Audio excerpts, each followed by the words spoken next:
Trump ha revocado el estatus legal de 530.000 cubanos, haitianos, nicaragüenses y venezolanos. Una medida que va a entrar en vigor el próximo 24 de abril, cuando el presidente también está sopesando quitar el famoso parol a unos 240.000 ucranianos que están en estos momentos en los Estados Unidos.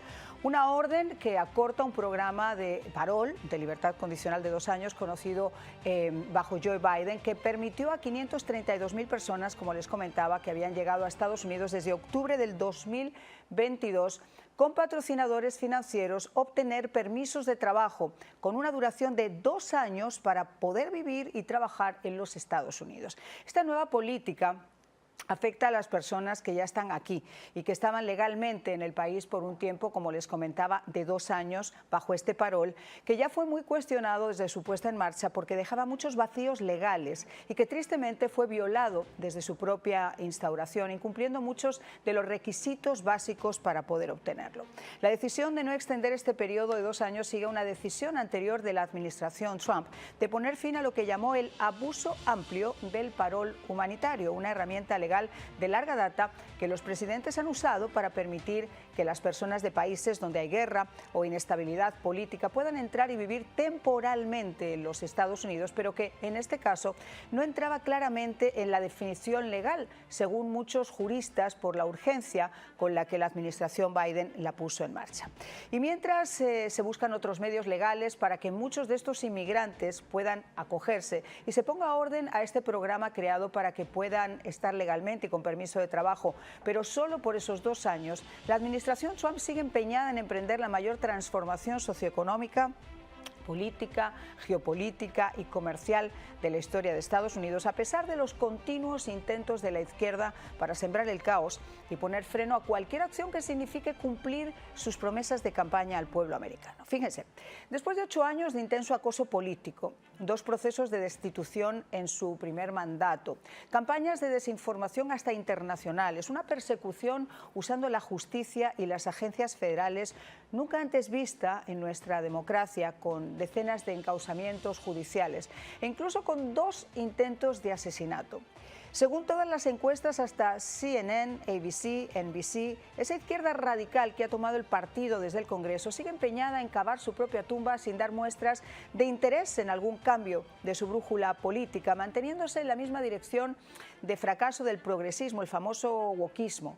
Según el expresidente de la Cámara de Representantes, Kevin McCarthy, en una entrevista anoche, la elección aplastante en noviembre, según McCarthy, dice que ha roto al Partido Demócrata, que lo ha dejado sin líder, que lo ha hundido en las encuestas y ahora están luchando entre ellos. Parece ser que Alejandra Ocasio-Cortez y Bernie Sanders son esas personalidades que ahora lideran el partido y quienes han emprendido una campaña contra el líder de la minoría, contra Chuck Schumer, para que se retire por considerarlo débil al haber votado para aprobar ese famoso bill y evitar el cierre del gobierno.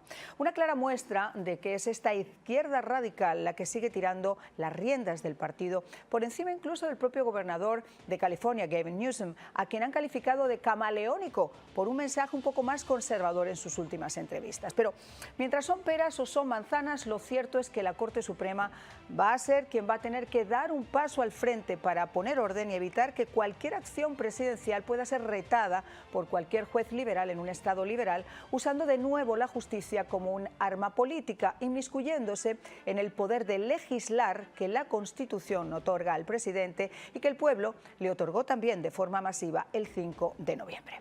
Y a este respecto, y para concluir, el secretario de Defensa Pete Hegseth se unió a las crecientes críticas a los jueces federales por parte del presidente Donald Trump y su administración este sábado. Se burló de la jueza que bloqueó la prohibición de los soldados transgénero en el ejército de los Estados Unidos. Estoy hablando de la jueza de distrito Ana Reyes, una jueza nombrada por Biden en Washington, que dictaminó que la orden ejecutiva probablemente violó los derechos constitucionales de los transgéneros. Hegseth, que no se muerde la lengua, en una publicación en la plataforma de redes sociales X, llamó burlonamente a la jueza Comandante Reyes y sugirió que estaba abusando de su poder al tomar decisiones sobre la guerra, porque el ejército no se va a buscar cambios de sexo que paguen los contribuyentes, ni pensiones, ni tratamientos de por vida, sino que hay que estar al revés, dispuestos a dar esa vida por la patria sin esperar nada a cambio. Hegseth dijo además que dado que la comandante juez Reyes pues es ahora una de las principales planificadoras militares, puede presentarse en Fort Benning a las 6 de la mañana para instruir a nuestros Rangers del ejército sobre cómo ejecutar incursiones de alto valor en objetivos. Y después de eso le recomienda al comandante Reyes enviarla a Fort Bragg para entrenar a nuestros boinas verdes en la guerra contra insurgencia. Con esto y mucho más, conversamos con nuestros invitados en De Buena Fuente con Mariano. Empezaste hablando de inmigración y de... Vamos a hablar, si te parece, que yo creo que es un tema que le afecta mucho a nuestros televidentes, quizá con esa revocación del estatus legal de 530.000 cubanos, haitianos, nicaragüenses y venezolanos, que más que revocarlo es una no extensión, porque era por un periodo de 2 años.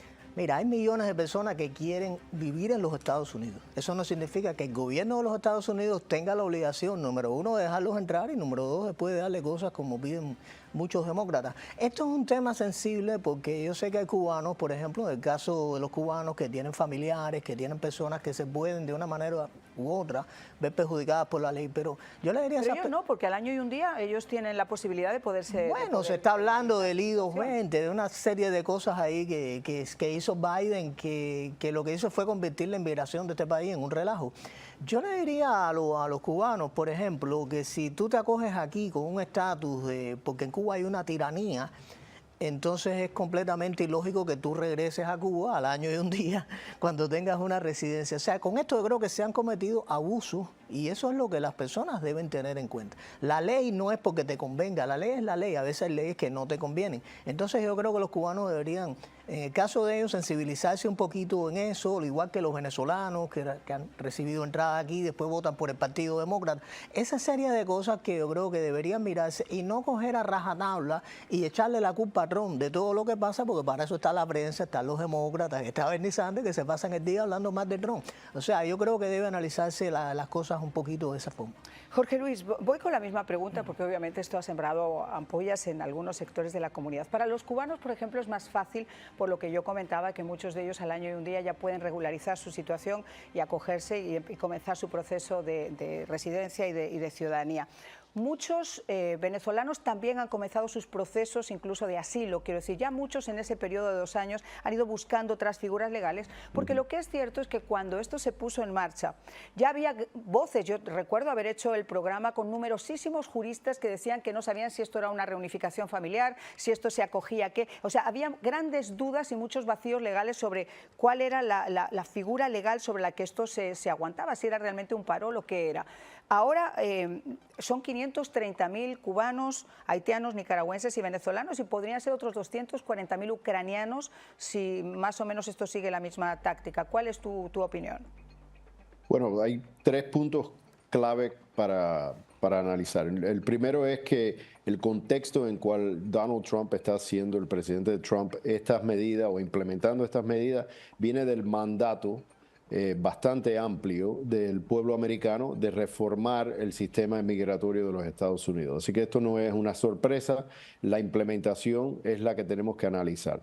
Segundo, como bien han comentado, esto es un programa que en sí tenía sus límites. Primero se cuestionaba la legalidad del programa, pero en sí el contexto era 2 años.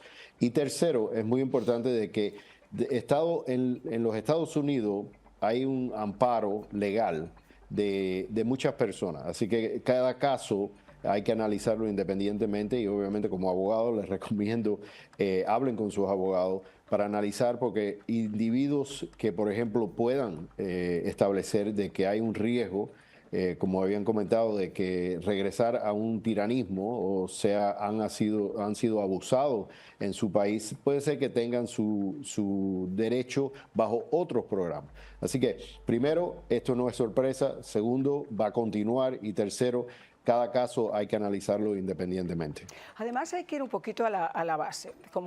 Yo creo que es necesario incidir en este aspecto para no llevarnos sorpresas. Es igual que el famoso TPS. Todos desearíamos que para mucha gente que esté aquí los TPS se extiendan, pero los TPS son programas temporales, no son programas indefinidos donde a la gente se le permita estar de forma indefinida acá. Obviamente uno querría que a alguna gente se le extienda, pero para eso, como digo, hay otras figuras políticas que son las que quizá deben analizarse. En el caso de este parol, comenzó diciendo que tenías que tener una persona que te auspiciara. Esa persona se iba a encargar de todo para ti, o sea, tenía que pagar. Tú no podías ser una carga en absoluto para el sistema.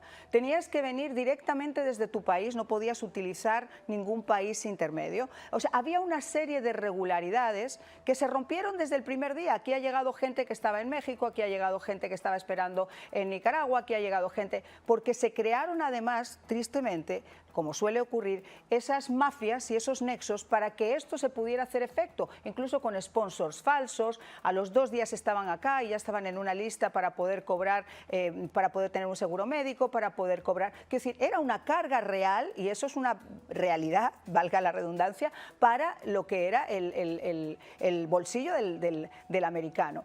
Y el tema es que además era, como decíamos, por 2 años, o sea, estaba marcado regularmente por 2 años. En esos 2 años muchas personas, como digo, se han podido acoger a otros programas. Otros, como usted muy bien está indicando, pueden ir a un abogado ahora y ver si su caso califica para estar acogido sobre otra umbrella. Pero uno no puede tener y mantener, y hablar de reformas migratorias, mantener este tipo de programas que no están bien establecidos, abogado. Muy correcto. Y además, como estamos viendo, y lo comentaste, muchas de las medidas de la administración Trump, órdenes ejecutivas en gran parte, pero en otras medidas, han sido cuestionadas delante de los tribunales. Y la realidad es que está aplicando el programa totalmente, o sea, no es exclusivamente a los cubanos, venezolanos, nicaragüenses, es a todos. Es parte de preparar la defensa. Así que la administración tiene que ser básicamente igual a tratar a todas las personas. Siempre existe el caso en particular, y también quiero estar claro de que esto está evolucionando. Muchos de nuestros congresistas están abogando a favor de que existan otras medidas para amparar a las personas que en sí están justificados por estar en los Estados Unidos y han asumido su protección bajo ciertos programas. De nuevo, no va a continuar este programa, pero pueden existir otros programas. Vamos a ir, si les parece, con otro tema, y es la forma en que las Cortes se están utilizando para retar cualquier decisión que tome el presidente. Como yo lo interpreto, yo soy periodista y quizás esté equivocada, ustedes son los expertos. El presidente tiene un mandato, estamos de acuerdo que no puede hacer exactamente lo que quiera, pero hay unos marcos constitucionales que dicen cuáles son sus funciones. Ahora, el hecho de que el Poder Judicial se inmiscuya en el Poder Ejecutivo, ¿eso no es gravísimo? Eso ha pasado y estuvo pasando desde las elecciones del 2020, cuando el Poder Judicial se inmiscuyó en el poder de las legislaturas en varios estados. Eso pasó en Wisconsin, pasó en Pensilvania. Hicieron eso y provocaron lo que después fue el fraude del voto por correo, que llevó a Biden a la presidencia. Hay millones de personas que aquí en Estados Unidos creen que Trump ganó también en el 2020. Ahora, es saludable para la Constitución que hayan 3 poderes. Eso es indiscutible, que haya un poder judicial, que haya un poder legislativo y que haya un poder ejecutivo. Ahora, el punto de esto es que el poder judicial aquí en Estados Unidos se ha convertido en un poder de partidos. Se ha convertido en que si tú eres Biden, por ejemplo, y llegas ahí y nominas a todos los jueces liberales. Si eres republicano, llegas ahí y nominas a los jueces conservadores. El problema de eso está en que los jueces y la ley es una sola. O sea, tú puedes ser un juez liberal, tú puedes ser un juez conservador. Pero la jurisprudencia es una. Pero la ley es una. O sea, a la hora de tú decidir algo por ley, tienes que irte por lo que es. Y los jueces liberales sencillamente la cogen con Trump. O sea, cualquier cosa que diga Trump, pues tienen que bloquearla, tienen que esto, que lo otro. Y no se está atendiendo al marco de la ley, que es lo que hay que mirar. O sea, cuando tú haces una orden ejecutiva, tú como presidente no estás violando ninguna ley porque es una potestad que tiene el presidente. A juez le toca interpretar si eso es o no es. Pero en el caso migratorio se está mirando que se están pasando de la raya, y muchos otros casos, como el que ya te hablé de las elecciones del 2020, donde incluso dijeron que después del día de la elección se podían contar votos. Quien único puede hacer eso es el Poder Ejecutivo. Y el Poder Judicial se está inmiscuyendo en el Poder Ejecutivo. Ese es el problema que hay aquí en Estados Unidos ahora. Abogado, yo siempre he dicho que al final va a tener que ser la propia Corte Suprema de Justicia quien determine, quien ponga un marco, quien ponga el cascabel al gato, porque lo que no se puede es que, como estaba diciendo Fernando, por estar en desacuerdo con una ideología política, finalmente se cuestione también el poder de la legislación, el mandato de un presidente que al final es el presidente de esta nación, el comandante en jefe del ejército y la persona en la que han depositado su voto, el pueblo americano. O sea que en el fondo es ponerle también un contrapeso a las decisiones que el pueblo americano tiene en la figura del presidente. Definitivamente, y la belleza de esta democracia es el balance de poder. Ahora, tenemos que tener la responsabilidad de no interpretar, y como abogado nosotros mantenemos esa disciplina, el resultado de una decisión, un dictamen judicial exclusivamente por la política o la ideología que sea el nombramiento. Recordemos que nombrar un juez federal, sí, el presidente lo nomina, pero tiene que ser confirmado por el Senado, que tiene republicano y tiene demócrata. Así que esto no es tan fácil. Ahora, lo que sí, y me alegro que Fernando hizo el punto, las órdenes ejecutivas son un instrumento muy único, específicamente porque la implementación no está exclusivamente dentro de la potestad del presidente. Es un método de implementar su política, pero tiene que vivir dentro de las reglas establecidas por el Congreso, o sea, las leyes de los Estados Unidos, y las interpretaciones de los tribunales de la aplicación a la Constitución. Y de nuevo, estamos de acuerdo, muchos de estos casos eventualmente van a estar delante del Tribunal Supremo, el cual esta semana el presidente del tribunal le recordó al pueblo americano, no a los políticos, al pueblo americano, de que los jueces funcionan dentro de un ámbito un poquito único. La política no tiene lugar dentro de estos casos, por eso la justicia es ciega y tenemos que estar muy claro de esos puntos. Lo podemos interpretar y le podemos asumir intenciones sobre estos jueces porque vinieron demócratas, etcétera, pero en sí, eventualmente, la belleza de una nación, una república de leyes, es que vamos a llegar a la verdad. Y es si la autoridad existe dentro del presidente para ejecutar ciertas órdenes o está violando alguno de las leyes establecidas o, en estos casos, la Constitución. ¿Podría ser el Congreso finalmente el que decidiera también cuál es la labor y cuál es el margen que tienen esos jueces para poder inmiscuirse? Me lo cuentan después de la pausa, en solo instantes.